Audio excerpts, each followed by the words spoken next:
اس سے پہلے کے جو حالات ہیں وہ بھی آپ کے سامنے ہی ہیں.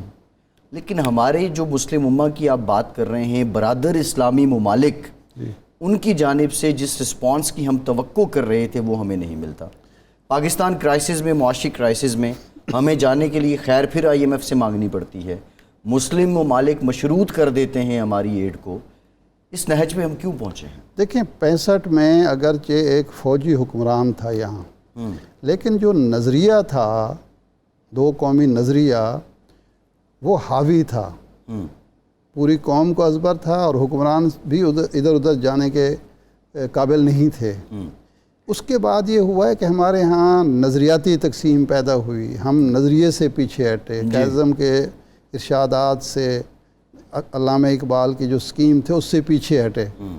تو اس کی وجہ سے وہ جو ہمارے اندر انتشار کی وجوہات ایک لمبا موضوع ہے. اس کی ایک وجہ یہ بھی ہے کہ قوم کو ہماری لیڈرشپ نے خود تقسیم کیا، اور کشمیر پر کمزور موقف ہمارا اپنایا گیا. کبھی ہم جناب 5 ریجن کی بات کر رہے ہیں، کبھی خود مختار کشمیر کی بات کر رہے ہیں، کبھی کچھ کر رہے ہیں. جب ہمارا اپنا موقف ہی اس طرح سے ہوگا کہ آج کچھ ہے کل کچھ ہے، کبھی ہم کہتے ہیں کہ جی فلاں آپشن لے لیں، فلاں آپشن لے لیں. جب ایسی صورت ہوگی تو دوستوں کو کیا پڑی ہے کہ وہ انڈیا کے ساتھ تجارت نہ کریں. ہمارے اپنی کمزوریاں ہیں نا جی. ارشاد صاحب، نیر بخاری صاحب نے ہم کیا ہے، سینئر قانون ساز بھی ہیں، قانون دان بھی ہیں، پاکستان پیپلز پارٹی کے سیکریٹری جنرل ہیں. بخاری صاحب thank you very much for your time. Bukhari صاحب ہم آئیں گے جو کرنٹ ایشوز ہیں، لیکن آج یوم دفاع پاکستان ہے، اور ہم ابھی یہ بات کر رہے تھے کہ 1965 کے جو حالات تھے اس میں اتحاد تھا، یگانگت تھی. آج جو پاکستان کے سیاسی حالات ہیں بخاری صاحب، اور پاکستان کو جو درپیش چیلنجز ہیں، اور مل بیٹھنے کو بھی تیار نہیں ہیں ہمارے جو سیاسی اکابرین ہیں، تو ہم جا کس طرف رہے ہیں؟ تھینک یو بادشاہ صاحب. دیکھیں گزارش یہ ہے کہ آپ نے جس بات کی ابھی نشاندہی کی کہ ہم اکٹھے بیٹھ نہیں سکتے، with an exception of one, جو ڈے 1 18 اکتوبر 2018 سے اقتدار میں آیا، وہ شخص ایک ایسا پولیٹیکل فگر ایمرج ہوا پاکستان کی پولیٹکس میں کہ جو پولیٹیکل پارٹیز اور لیڈرشپ سے بات ہی کرنا نہیں چاہتا، چاہے وہ اقتدار میں ہو چاہے وہ اقتدار کے باہر ہو. اور ایک ہی رٹ لگائی رکھی اس نے، چور ڈاکو. کسی کو سزا تو دلوائی نہیں اس نے، اور نہ ہی اس کی پروسیکیوشن کو کیس اسٹیبلش کر سکی. تو بلا شبہ جب 1965 کی وار تھی، although اس وقت بھی آمریت مسلط تھی ملک پہ، اس وقت بھی آمریت ہی تھی، لیکن اس آمریت نے جو تقریر کی ریڈیو پاکستان پہ، اس نے لوگوں کو جوش و جذبہ بھی دیا، لوگ متحد بھی ہوئے، اور لاہور کے شہری تو وہ اپنی افواج کے ساتھ مل کے بارڈر کی طرف روانہ ہو پڑے. تو وہ جذبہ تو پاکستانی قوم میں جب مشکل وقت آیا ضرور موجود ہے، لیکن اس کے لیے پولیٹیکل لیڈرشپ کو بالکل کردار ادا کرنا چاہیے، اور ان پہ لازم بھی ہے کہ وہ کردار ادا کریں. لیکن ایک ایکسیپشن ہے جو مودی سے بات کرنے کو تیار ہے. مودی کو الیکشن میں جیتنے پہ اس کی خواہشمند تھے کہ یہ جیتے تاکہ وہ کشمیر ایشو کو ریزالو. میں سمجھتا ہوں یہ بائی ڈیزائن جو ڈونلڈ ٹرمپ نے کہا کہ جی میں ثالثی کرنا چاہتا ہوں، that was probably a trap, اور یا یہ سمجھ نہیں پائے کہ 2019 میں آ کے انڈین کانسٹیٹیوشن امینڈ کر دیا جاتا ہے. اور میں کئی مرتبہ یہ بات کہہ چکا ہوں عباسی صاحب کہ جو فریمرز آف انڈین کانسٹیٹیوشن تھے جی، ان کو پتہ تھا کہ کشمیر ایشو ایک ایسا ہے جس کا ریزولوشن چاہیے، اور انہوں نے 3 سال لگائے، 4 سال کانسٹیٹیوشن بنانے میں انڈین پارلیمنٹ نے، اور 51 میں انہوں نے انڈین کانسٹیٹیوشن لاگو کر دیا، اور 370 اس میں رکھا، 35A بھی رکھا، نوئنگلی کہ اس کا سولوشن، کیونکہ اس سے پہلے 1948 میں سیکورٹی کونسلز کی ریزولوشنز آ چکی تھی، اور اس وقت کے پرائم منسٹر انڈیا کے جواہر لال نہرو نے اپروچ کیا تھا سیکورٹی کونسل کو.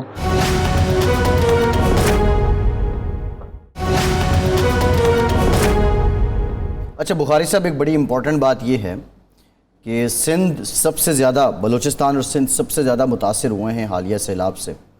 18ویں ترمیم بھی ہو گئی، 15 سال سے سندھ میں آپ کی حکومت بھی ہے. ہم یہ بھی مانتے ہیں کہ یہ بارشیں غیر معمولی تھیں، لیکن آپ نہیں سمجھتے کہ آپ کی حکومت کی کارکردگی میں کوئی نقص ضرور تھا، کہیں نہ کہیں کمی رہ گئی، کہ جس تناسب سے نقصان ہوا ہے کہ اگر آپ کی پرفارمنس بہتر ہوتی تو وہ نقصان کا تناسب ہی کم ہو جاتا؟ نہیں بھائی صاحب، میں اس سے بالکل ایگری نہیں کرتا آپ کے ساتھ. دیکھیں جس قسم کی رین فال ہوئی اور کیچمنٹ ایریا میں اب پانی کا آؤٹ لیٹ ہی نہ ہو، اور آؤٹ لیٹ جو ہے وہ جو ڈرین آؤٹ ہوتا ہے پانی، وہ تو نالی ندیوں سے اور دریاؤں سے جاتا ہے، اور جو بارش کا پانی ہے وہ دریا اتنا فلڈڈ ہو کو پانی وصول کرنے کو تیار نہ ہو. تو لیکن بخاری صاحب اس کی وجہ تو یہ تھی، اس کی وجہ جو تھی جی وہ جو نیچرل اس کا آبی گزرگاہیں تھیں وہ لوگوں نے الاٹ کرا لیں، وہاں جناب بند باندھ لیے، کاشتکاری ہو گئی، بلڈنگز بن گئیں، تو یہ وہ جو فطری گزرگاہیں تھیں وہ بند کر دی گئی، اس لیے اس کا اور ان کو روکا نہیں گیا انتظامیہ کی جانب سے، کسی نے نہیں روکا. میں آپ سے بالکل ایگری کرتا ہوں جی کہ ہمارے جو سیوک فنکشنز ہیں نا، جی ہماری حکومتیں جہاں بھی ہیں، جی ایون ان اسلام آباد آلسو، صحیح سیوک فنکشنز اس طرح یہ ادارے نہیں کر پائے. صحیح اسلام آباد میں جو پچھلے 2 سالوں میں E11 میں جو فلڈ آیا، جی وہ آپ نے دیکھا، آپ کے سامنے تھا. صحیح یہ بالکل جو نیچرل ڈرینیج تھی اس پہ انہوں لوگوں نے، اور خاص پنڈی کو آپ دیکھ لیں، کوئی نالا لئی بڑا پرانا تھا، انکروچمنٹ ہوئی ہیں، تو اس میں سیوک اتھارٹیز جو ہیں وہ رسپانسبل ضرور ہے. میں سمجھتا ہوں کہ اس پہ بالکل کوتاہی ہے، اور اس پہ لوگ بھی ذمہ دار ہیں، جی اس ملک کے عوام بھی ذمہ دار ہے، جی جو ایسے نالوں پہ، ندیوں کے کنارے پہ جا کے گھر بناتے ہیں.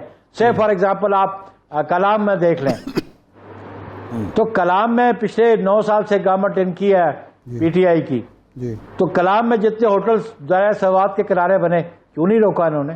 جی ہمارا بخاری صاحب سوال یہ دیکھیے، بخاری صاحب سوال یہ ہے، یہ جو سیوک اتھارٹیز ہیں ان کو گورن کرنا ہوتا ہے گورنمنٹ نے، ان کو پالیسی دینی ہوتی ہے گورنمنٹ نے. جب یہ تجاوزات ہو رہی تھیں، جب ان گزرگاہوں پہ تعمیرات ہو رہی تھیں، اور 15 سال سے مسلسل، 9 سال سے پی ٹی آئی کی حکومت ہے، وہ بھی ذمہ دار ہیں، آپ کی 15 سال سے ہے، اب آپ یہ ذمہ داری تو قبول کیجئے کہ آپ ان اتھارٹیز کو گورن ہی نہیں کر پائے. نہیں، یہ بات نہیں ہے. میں نے آپ کو اسلام آباد کی مثال دے دی نا. کیپٹل ڈیولپمنٹ اتھارٹی ایک ویل اسٹیبلش ادارہ ہے، لیکن E11 میں دیکھ لیں کیا صورتحال بنی. ایون ان اسلام آباد بھی میں سمجھتا ہوں کہ سرکار کی جگہ پہ قبضہ کرنا، بعض جگہ شہری اس کو اپنا اولین فرض سمجھتے ہیں، اور میں سمجھتا ہوں کہ جو میونسپل ادارے ہیں پرائمریلی ان کی responsibility exactly to some extent پھر پروونشل گورنمنٹ کی ذمہ داری آتی ہے. لیکن آپ یہ بھی دیکھیں کہ انکروچمنٹ ریموو ہوتی ہے پھر آ کے بن جاتی ہے. تو اس کے لیے میں سمجھتا ہوں کہ ایک کمپریہنسو پالیسی ہونی چاہیے، انکروچمنٹ کو روکا جانا چاہیے، اور انکروچمنٹ ہی ایک ریزن ہے کہ جو نیچرل ڈرینیج ہے اس کے obstruction اس میں نہ ہو. لیکن سندھ میں آپ دیکھیں کہ دریائے سندھ گزر رہا ہے، وہ دریائے سندھ میں پانی تو وہ ادھر سے کیچمنٹ ایریا سے اتنا فلڈڈ آئے تو سندھ سے کی جو پلینز ہیں وہاں سے وہ پانی وصول ہی نہیں کر پا رہا تھا. جی اچھا بخاری وہ صاحب، اس لیے نہیں کر پا تھا کہ وہ آلریڈی فلڈڈ تھا. بخاری صاحب اب یہ آفت تو آ چکی ہے، اس سے نقصان بھی ہو چکا ہے، اور اس وقت ہمیں وسائل کی بھی ضرورت ہے. تقریباً $10 ارب کا تخمینہ ہے کہ جو ہم ریہیبلیٹیشن کر سکیں کہ اگر یہ آ جائیں. اب بڑی امپورٹنٹ منسٹری ہے شہری رحمان صاحبہ کے پاس کلائمیٹ چینج کی، اور یو کے کے ممبر پارلیمنٹ کہتے ہیں کہ پاکستان کا تو اس میں کوئی کنٹریبیوشن ہی نہیں ہے گلوبل وارمنگ اور کلائمیٹ چینج میں، 1% سے بھی کم ہے، ہمارا کیا درا یہ لوگ بھگت رہے ہیں، یعنی پاکستان بھگت رہا ہے. بلاول صاحب وزیر خارجہ ہیں، یہ 2 منسٹریز کنسرننگ ہیں.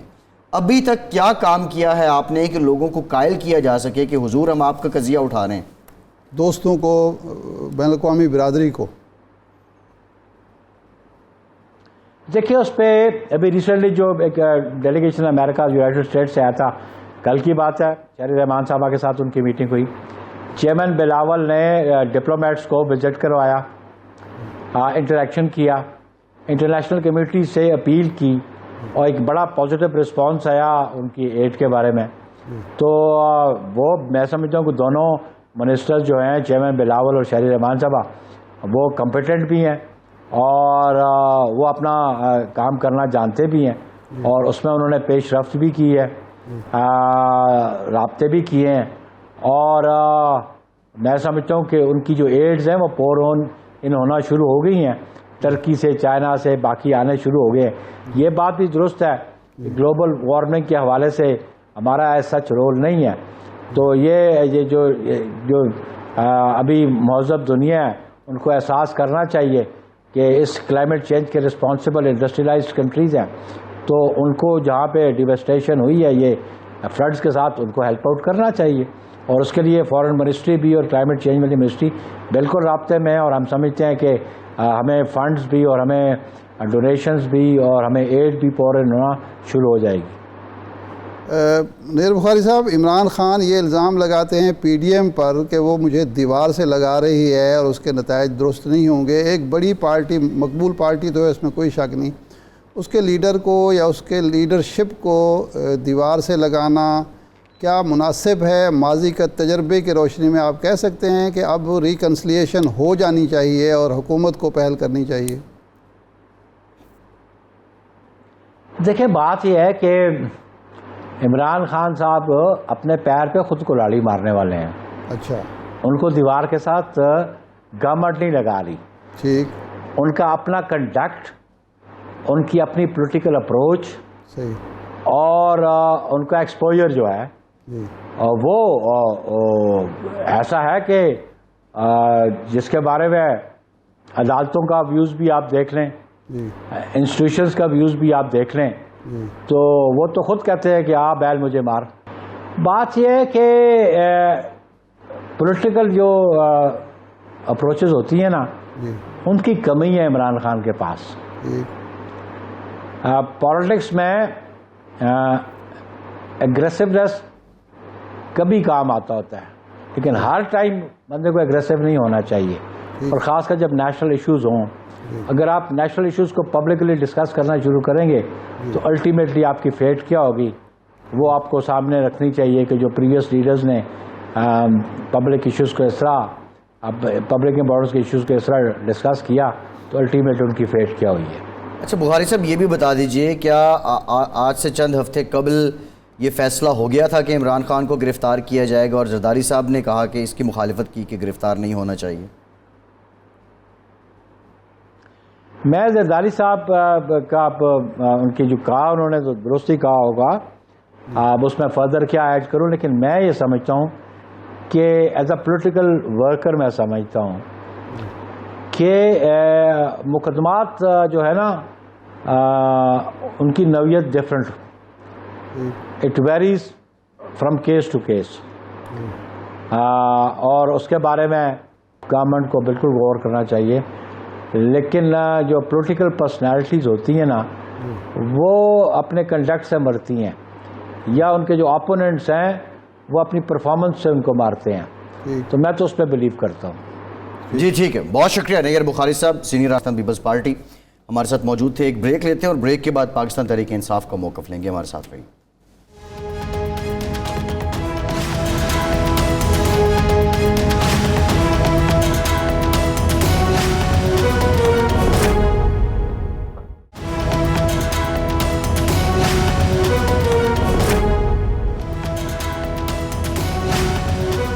بریک کے بعد ایک بار پھر سے آپ کو خوش آمدید کہیں گے. ہمیں جوائن کیا ہے علی زیدی صاحب نے، پریزیڈنٹ ہیں P T I Sindh chapter کے، سینئر رہنما ہیں. بہت شکریہ علی صاحب آپ کے وقت کا. علی صاحب، آج 6 ستمبر ہے، یوم دفاع پاکستان ہے، اور پاکستان کے عوام اظہار یکجہتی کر رہے ہیں اپنی افواج کے ساتھ بھی، اور افواج یکجہتی کر رہی ہیں سیلاب متاثرین کے ساتھ.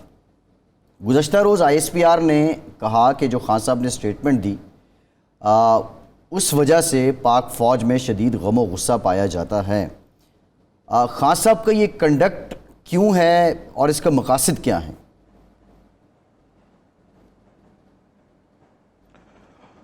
اچھا جی دیکھیں، پہلے سپٹمبر 6 کے حوالے سے بات کر لیتے ہیں. سپٹمبر 6 میں 67 میں پیدا ہوا، جنگ 65 میں ہوئی 2 سال پہلے.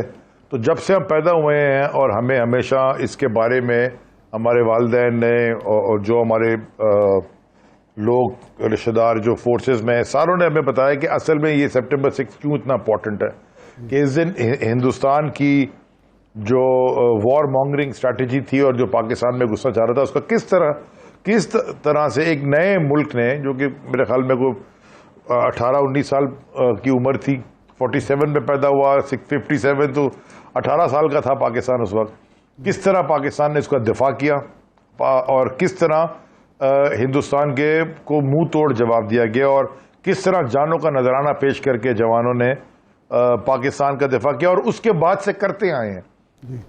وہ پہلا میرے خیال میں دوسرا 48 تھا پہلا موقع تو، لیکن 65 میں بڑی ایک جنگ تھی اور اس کے بعد بھی ہم کرتے آئے ہیں. ایئر فورس کا اور پاکستان آرمی کے سولجرز کا، پاکستان نیوی کا، سب کے بڑے بڑے رول رہے ہیں ہر ایک میں. تو یہ پوری آرم فورسز کے لیے ہم ایک دن مناتے ہیں. میں یہاں تھا نہیں، میں سیلاب زدگان کے ساتھ تھا، لاڑکانہ میں اور سکھر میں اور باقی. تو میں صبح 6 بجے پہنچا ہوں واپس. آپ کو پتہ ہے راستے بند ہیں، ٹریفک جیمز ہیں، پانی ہے، لوگ تباہ ہو گئے ہیں. یہ بھی میں آپ کو بتاتا چلوں کہ پاک فوج بڑا زبردست کام کر رہی ہے ریسکیو میں. پاک فوج نے 2005 کا مجھے یاد ہے ارتھکویک میں زبردست کام کیا تھا. پاکستان کی جو نیوی ہے، بحریہ کے لوگ، وہ جو lower lying areas of Sindh ہیں وہاں پہ بڑا اچھا کام کر رہے ہیں.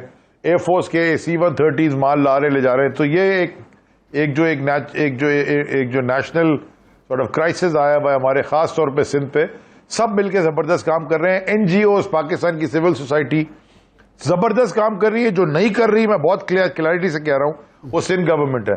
کوئی نہیں کر رہی فوٹو سیشن کے علاوہ، اور وہ قرآن کے اوپر ہاتھ رکھوا کے ان کے لوگ کہتے ہیں کہ ووٹ ہمیں دو گے تو راشن بیگ دیں گے. وہ وہاں تباہی ہے، خیر ان کو چھوڑیں. تو یہ زبردست کام کر رہے ہیں اور ان کے بغیر، اور یہ دنیا بھر میں ہوتا ہے. مجھے یاد ہے جارج بش کی حکومت میں وہ نیو اورلینز میں ایک آیا تھا، وہ بریچ ہو گیا تھا، وہ ڈیم ٹوٹ، سارا سمندر ایک سٹارم آ گیا تھا.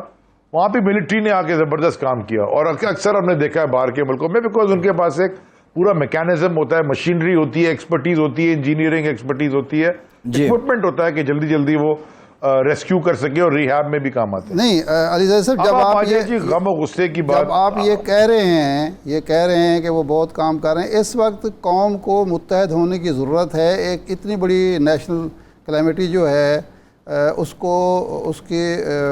سے نکلا جا سکے اور اس سے عوام کو ریلیف دیا جا سکے، عوام کی آباد کاری ہو سکے جو متاثرین ہیں. اس وقت قوم کو تقسیم کرنا یا چور ڈاکو کی رٹ لگانا، یہ کیا مناسب ہے؟ ایک ایسا شخص جو وزیر اعظم ملک کا 3.5 سال رہا ہے اور مقبول ترین شخص سمجھا جا رہا ہے. ارشاد بھائی وہ مقبول ہے اس لیے کہ وہ سچ بول رہا ہے.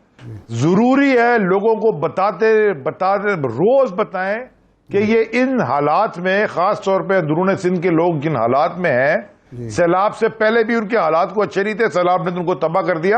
یہ بیڈ گورننس ان چوروں ڈاکوؤں کی وجہ سے ہیں، جو کہ 15 سال سے سندھ کو لوٹ کے چوس کے گوشت کھا گئے. اس کا PDMA ٹھیک نہیں کر سکے، یعنی کہ provincial disaster management authority. Local bodies کو ٹھیک نہیں کر سکے سپریم کورٹ کے احکامات کے باوجود. 2 دفعہ لوکل باڈی الیکشن نے ڈیلے کیا. 140A امپلیمنٹ نہیں کیا، جو کہ کلیئر کٹ ڈیسیشن ہے سپریم کورٹ کا کہ فوراً امپلیمنٹ کیا جائے. اداروں کو سارا CM ہاؤس کے اندر لے کے بیٹھے ہوئے کرپٹ لوگ. صرف اگر آپ کل کی گفتگو سن لیتے، اور آپ کے چینل پہ بھی چلی ہے، جو مراد علی شاہ اور وہ نادر مکسی جو گفتگو فرما رہے تھے آپس میں بند کو دیکھ کے کہ یہ توڑا جو ہو گیا وہ ہو گیا، اگر آپ وہ گفتگو سن لیں آپ کو سمجھ آ جائے گی کہ یہ کتنے گرے ہوئے لوگ ہیں. یہ اپنی زمینیں بچانے کے لیے جو غریب کسان ہے اس کے ساتھ کیا کرتے ہیں. تو لوگوں کو یہ روز یاد دلانا ہے اور یہ بالکل کرنا چاہیے خان صاحب کو, اور یہ کرتے جانا چاہیے. علی بھائی اب آ جائیں جو دکھ کی بات. علی بھائی یہ جو آپ نے بات کی, ایک حکومت ہے, اس کی مس گورننس ہے, اس کی سارا کچھ آپ جو کہہ رہے ہیں ہم مان لیتے ہیں. 3.5 سال آپ کی حکومت رہی. خان صاحب پر سب سے بڑا الزام ان کے اتحادی لگایا کرتے تھے کہ ایک دن وہ جہاں 15 یا 16 سیٹیں تھیں, ایک دن خان صاحب ایک رات نہیں گزاری, ایک رات انہوں نے نہیں گزاری. اندرون سندھ وہ کبھی گئے ہی نہیں. تو یہ اس میں آپ بھی تو قصوروار ہیں کہ سندھ کو اس مافیا سے نجات دلانے کے لیے آپ کی پارٹی نے کیا ہے, جنہوں نے آپ کو کراچی جیسے شہر میں 15-16 سیٹیں دے دیں. دیکھیں ارشاد بھائی, میں یہ وہ نیریٹو بلڈنگ ہے جھوٹ کے اوپر مبنی جو کہ یہ کرتے آئے, جو کہ یہ آج بھی کر رہے ہیں. اب آ جائے, ہم نے سندھ کو بڑا پیکیج دیا تھا. کراچی کو ہم نے کراچی ٹرانسفارمیشن کے اندر 1350 کا تھا ارب کا, اس میں سے 1100 ارب کا, جس میں 650-700 ارب ہم فیڈرل گورنمنٹ کے تھے. ہم نے ڈپلوائے بھی کیے فرام KCR, پانی سے لے کے, سرکولر ریلوے سے لے کے, اس گرین لائن سے لے کے. اس کے علاوہ جو ہمارے MP آپ میرے حلقے میں آ کے دیکھ لیجئے, ہمارے باقی MNAs کے حلقے میں جو ہم نے کام کرائے ہیں وہ ہمارا کام نہیں تھا. یہ تو صوبوں کا کام ہوتا ہے. میرا ایک سوال ہے, گورنمنٹ کا کام ہے, یہ تو کام ہی نہیں کرتے. زیدی صاحب ایک سوال ہے. زیدی صاحب سوال یہ ہے کہ دیکھیے پنجاب میں جو تباہی آئی سیلاب سے, ہم فیلڈ میں گئے, ہم نے دیکھا جو سب سے بڑا فقدان ہے وہ لوکل باڈیز کا نہ ہونا ہے. آپ کی یہاں حکومت رہی, پھر وہ لیٹیگیشن میں بھی معاملہ رہا, لیکن ابھی تک یہاں کے لوکل باڈی کے نمائندے نہیں ہیں. کیوں نہیں ہیں؟ دوسری بات, 9 سال آپ کی حکومت ہو چکی ہے KPK میں, وہاں اتنی بڑی تباہی, وہ تعمیرات کیسے ہو گئیں دریا کے کنارے, وہ ہوٹلز کیسے بن گئے؟ کیا یہ حکومت کی غفلت نہیں ہے؟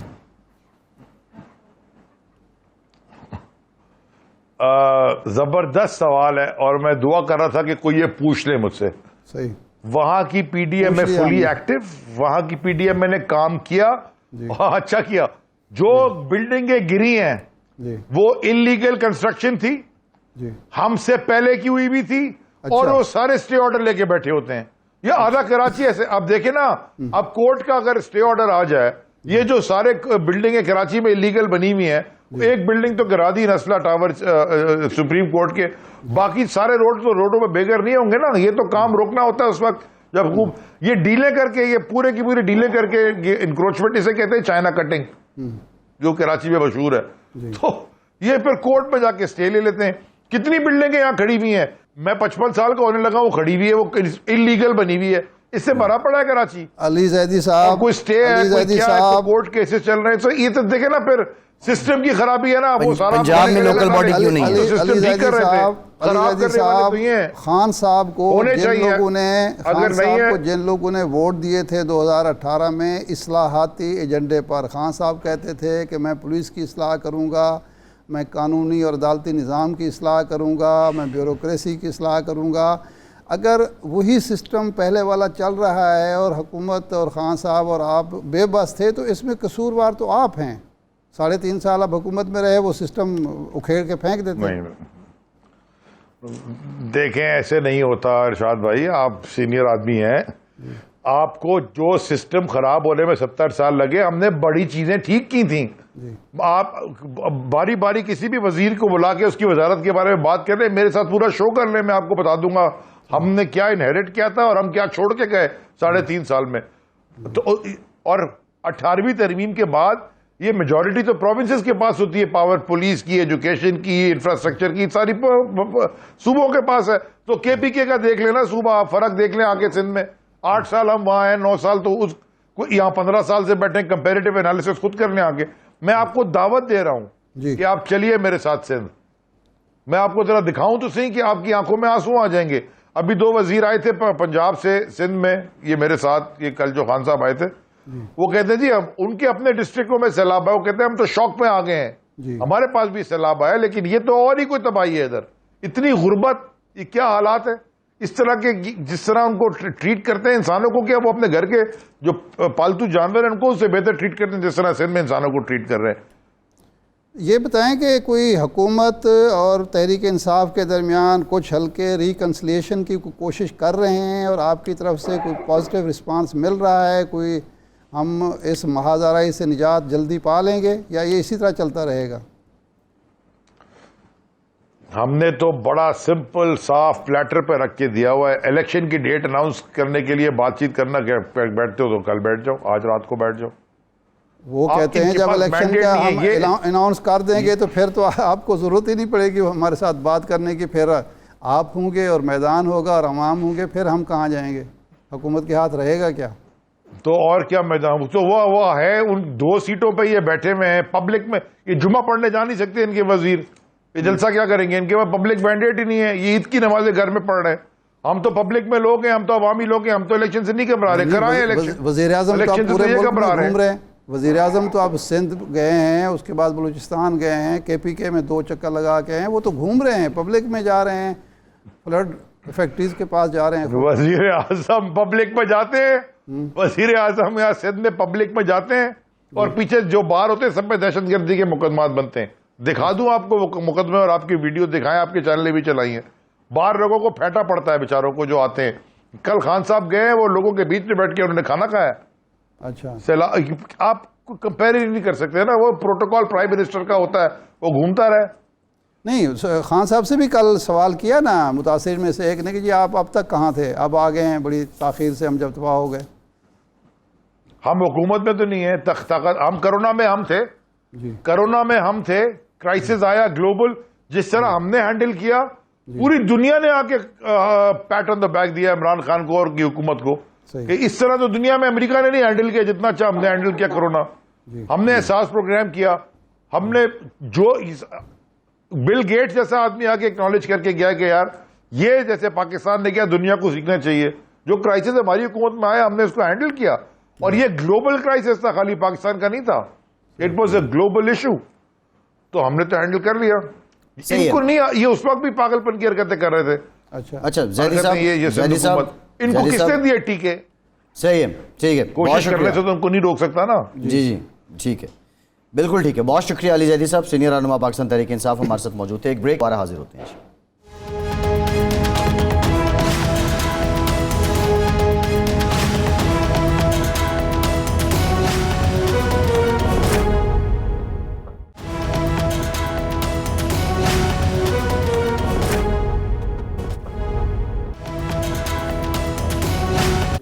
بریک کے بعد ایک بار پھر سے آپ کو خوش آمدید کہیں گے. اچھا ارشاد صاحب, مسلم لیگ نون میں بھی ایک بڑا انٹرسٹنگ قسم کا ہم دیکھ رہے ہیں کہ نظریات جنم لے رہے ہیں. پہلے تو آوازیں اٹھتی تھیں, اب جاوید لطیف صاحب کل کہہ رہے تھے سلطان رائی کی آواز والے کو نکیل ڈالنا ضروری ہے.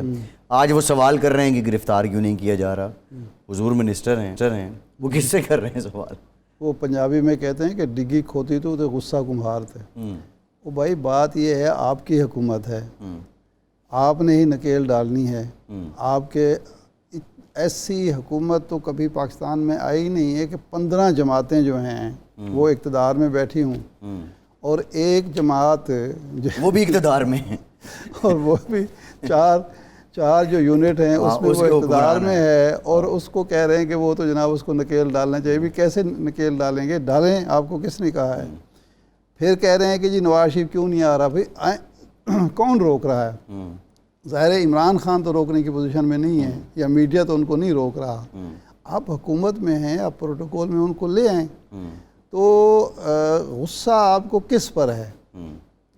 جو فیصلے حکومت نے کرنے ہیں, وزیر اعظم پاکستان نے کرنے ہیں, PDM کے حکمران اتحاد نے کرنے ہیں, اس کا ذمہ دار آپ کسی دوسرے کو کیسے ٹھہرا سکتے ہیں؟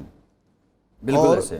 اور آپ کو اگر غصہ ہے بھی صحیح وزیر اعظم پر, تو آپ یہ باتیں کیبنٹ میں کیوں نہیں کرتے؟ باہر کیوں کر رہے ہیں؟ آپ تو کیبنٹ میں نہیں دیکھنا, کیبنٹ ممبر تو ہیں نا آپ. کیبنٹ ممبر تو ہیں لیکن وزارت ہی نہیں ہے. کیبنٹ میں تو سر ڈسکشن ہوتی ہوگی نا, میری منسٹری یہ کر رہی ہے. ایشو یہ ہے کہ یہ ایشو تو وہاں اٹھا سکتے ہیں نا. وہ کہیں کہ جناب بات یہ میرے پاس منسٹری تو ہے نہیں, اس لیے میں تو کوئی اور بات کر ہی نہیں سکتا. میں تو یہ بات کروں گا کہ میرا لیڈر جو ہے وہ ملک سے باہر بیٹھا ہوا ہے. آپ کی کارکردگی جو ہے اس سے نہ عوام مطمئن ہے, نہ میں مطمئن ہوں, نہ میرا لیڈر مطمئن ہے. ایک ہی بات رہ جاتی ہے کہ میرا لیڈر واپس تو آیا نا, اس کو تو لے کے آئے عزت احترام کے ساتھ. وہ بھی آپ سے نہیں ہو پا رہا, تو آپ کس لیے اقتدار میں آئے تھے؟ تو اس کا مطلب یہ ہے کہ آپ عمران خان کے نیریٹو کو پروموٹ کر رہے ہیں کہ آپ اقتدار میں آئے ہیں, نہ عوام کو ریلیف دے پا رہے ہیں, نہ مریم صاحبہ کو ملک سے باہر جانے کی اجازت دینے کی پوزیشن میں ہیں، نہ نواز شریف صاحب کو وطن واپس لانے کی پوزیشن میں ہیں، صرف اپنے کیس واپس کرا کے آپ بیٹھ گئے. تو یہ تو کوئی ایجنڈا نہیں ہے نا اقتدار میں آنے کا. تو اس لیے جاوید لطیف صاحب کو جو غصہ کرنا چاہیے وہ اپنے آپ پر کرنا چاہیے، اور یہ باتیں کیبنٹ میں کرنے کی ہوتی ہیں، پبلک میں کرنے کی نہیں ہیں. اس سے بے بسی حکومت کی بے بسی، مسلم لیگ کی بے بسی جھلکتی ہے، اس سے علاوہ کچھ بھی نہیں. رانا ثناء اللہ صاحب پراسرار سی خاموشی ہے، کہاں ہیں اور وجہ کیا ہو سکتی ہے؟ نہیں تھوڑا تھوڑا تو وہ بولتے ہیں کسی پروگرام میں، لیکن وہ پہلے والی فریکوینسی نہیں ہے. ہاں، جو روزانہ وہ پریس کانفرنس کرتے تھے، بلکہ 2 دن میں 2 دفعہ بھی کرتے تھے، وہ اب رانا صاحب سے رابطہ ہو تو ان سے پوچھیں کہ جناب یہ کیا ہے کہ آپ تو وہ جو ہوتا ہے نا کفن پھاڑ کر بولنے والے ہیں نا، ان سیاستدانوں میں سے ہے نا، جو جب بولتے ہیں تو پھر بولتے ہیں، کھل کے بولتے ہیں اور پھر وہ آپ کسی روح رعایت کسی کی نہیں کرتے. تو اب آپ کی خاموشی کی وجہ نہیں ہے، یا تو یہ ہے کہ جو رانا صاحب کرنا چاہتے ہیں اس کی ان کو اجازت نہیں مل رہی. ایک تو یہ وجہ ہو سکتی ہے. نہیں، کسی بڑے مشن پہ ہیں، کیونکہ خاموشی جو ہے وہ کسی انقلاب کا پیش خیمہ ہے. یہ ہو سکتا ہے کہ وہ اعظم نذیر تارڑ صاحب کے ساتھ مل بیٹھ کے کوئی نئے کیسز بنا رہے ہوں عمران خان کے خلاف. جی، کیونکہ سب سے بڑا مسئلہ تو اب موجودہ حکومت کے لیے ہے، مہنگائی سے بھی بڑا مسئلہ، لا اینڈ آرڈر سچویشن سے بھی، سیلاب سے بھی بڑا مسئلہ تو عمران خان ہے اور جینون ہے. تو اس کے لیے کچھ کر رہے ہوں گے میرا خیال ہے. سابق جو وزیر داخلہ ہیں شیخ رشید صاحب، ان کے بھی کھٹے میٹھے بیانات آتے ہی رہتے ہیں. نہیں، انہوں نے تو کہا تھا کہ اگست جب ختم ہوگا تو بہت کچھ ہو جائے گا. اگست تو ختم ہو گیا، اگست میں تو کچھ نہیں ہوا. نہیں، وہ تو شیخ صاحب جب اسلام آباد میں کوئی ایونٹ تھا تو انہوں نے کہہ دیا میرے گھر پولیس آ گئی. پولیس نے کہا جی ہمارے تو وہم و گمان میں بھی نہیں ہیں، گئے ہی نہیں ہیں. خیر وہ تو ایک ہنر ہے نا ان کا، ہمارے پاس تو وہ آدمی نہیں ہے جو وہاں بھیج سکیں. وہ تو خیر ان کا ایک ہنر ہے نا، وہ جان بوجھ کے بھی مطلب ایک اسٹریٹجی ہے ان کی میڈیا میں رہنے کے لیے. لیکن وہ کہتے ہیں کہ میں اداروں کے ساتھ ہوں اور میرے معاملات بالکل ٹھیک ہیں، اور ساتھ کہہ رہے ہیں میری سیاست عمران خان کے ساتھ ہے. اور مطلب وزیر داخلہ وہ رہے ہیں، پھر رانا ثناء اللہ صاحب کے ساتھ بھی ان کا ایک رومانس تو ہے. خیر ارشاد صاحب، ابھی آپ نے مہنگائی کی بات کی. یہ جو سیلاب آیا ہے پاکستان کے اندر، جو سپلائی ہے بیسکلی، یہ وہ ساری انفارچونیٹلی وہ بیلٹس متاثر ہوئی ہیں جو فوڈ چین یا فوڈ سپلائی کی سب سے بڑا ایریاز تھے. اب شہروں میں آپ دیکھ لیں، پیاز غالباً 200-250 روپے کلو ہے، ٹماٹر 300-400 روپے کلو ہیں، فروٹ کی قیمتیں بھی ڈبل ٹرپل ہو چکی ہیں. افغانستان سے ہم امپورٹ کر رہے ہیں. کیسے مطلب یہ کیسے مینیج کرے گی حکومت، کیونکہ اب تو کوئی ذریعہ ہی نہیں ہے، فصلیں ضائع ہو چکی ہیں. دیکھیں، حالت ہماری یہ ہو گئی ہے، ٹھیک ہے ایک نیشنل ڈیزاسٹر ہے، صورتحال خراب ہوتی ہے، ہو جاتی ہے، لیکن اب ہم افغانستان سے ٹماٹر منگوا رہے ہیں اور آلو منگوا رہے ہیں افغانستان سے. پہلے ہم سعودی عرب کے محتاج تھے، پھر قطر اور UAE کے ہوئے، اب ماشاءاللہ ہم افغانستان کے بھی ہیں. اور پھر کوشش ہو رہی ہے کہ انڈیا سے کچھ چیزیں منگوائی جائیں. سوال یہ ہے کہ اگر 2010 کے بعد کوئی مینجمنٹ کی جاتی، اس کو آخری سیلاب اور آخری ڈیزاسٹر سمجھا جاتا، اور ایسے پیرامیٹرز جو ہیں وہ طے کر لیے جاتے کہ اب اگر خواہ بارشیں ہوں، خواہ سیلاب آئے، ہم اتنے بڑے پیمانے پر تباہی نہیں ہونے دیں گے. ٹھیک ہے نا؟ لیکن ہم نے کیا کیا؟ کچھ بھی نہیں کیا. جس طرح بھی نیر بخاری صاحب سے بات ہو رہی تھی کہ آبی گزرگاہوں پر آپ نے بلڈنگز بنا دیں. اب وہ کہہ رہے تھے کہ جی یہ جناب محمود خان اور پرویز خٹک کے دور میں بنی ہیں. علی زیدی صاحب کہتے ہیں یہ پہلے کی بنی ہوئی ہیں، اور پہلے پیپلز پارٹی کی حکومت تھی، ANP کی حکومت تھی، مسلم لیگ کی حکومت. بلیم گیم، سیاست بلیم گیم ہے. بات یہ ہے کہ جب تک حکومت کی، ریاست کی، ریاستی مشینری کی ترجیحات میں ملک نہیں ہوگا، ملک کے عوام نہیں ہوں گے، اور کوئی پائیدار اور دور رس پالیسی نہیں ہوگی، منصوبہ بندی نہیں ہوگی، یہ ہم صرف رونا پٹنا ہمارا جاری رہے گا. ہم روتے رہیں گے، کہتے رہیں گے، اگلی دفعہ پھر وہی کچھ ہو رہا ہے.